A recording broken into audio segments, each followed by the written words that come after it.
हमने परिपथ तथा धारा के बारे में अध्ययन किया है, परंतु हमें अभी तक यह ज्ञात नहीं है कि विद्युत धारा को कौन से नियम नियंत्रित करते हैं।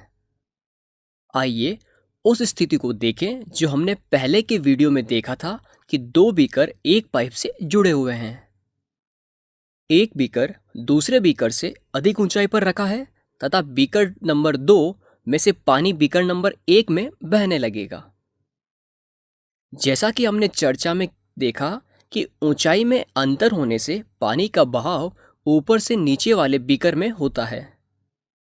यदि हम ऊंचाई का अंतर बढ़ा देते हैं तो क्या होगा? यदि हम बीकर की ऊंचाई बढ़ा देते हैं तो पानी का बहाव तेज हो जाता है।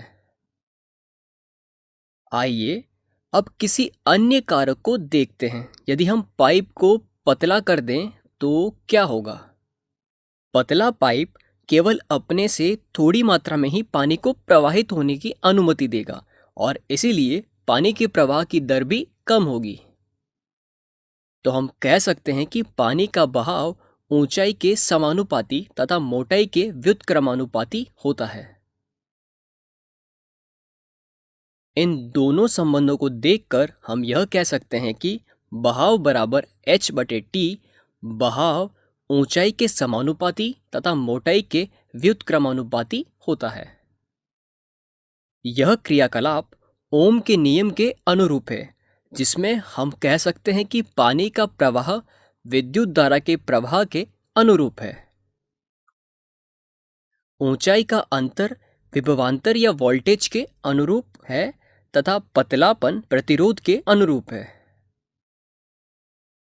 निम्न समीकरण से यह स्पष्ट है कि किसी प्रतिरोधक से प्रवाहित होने वाली विद्युत धारा उसके प्रतिरोध के व्युत्क्रमानुपाती होती है और यही ओम का नियम है। तो इसे अपनी कॉपी में लिख लें। यदि दो बिंदुओं के बीच का विभवांतर अधिक है तो उनसे होकर प्रवाहित होने वाली विद्युत धारा भी अधिक होगी।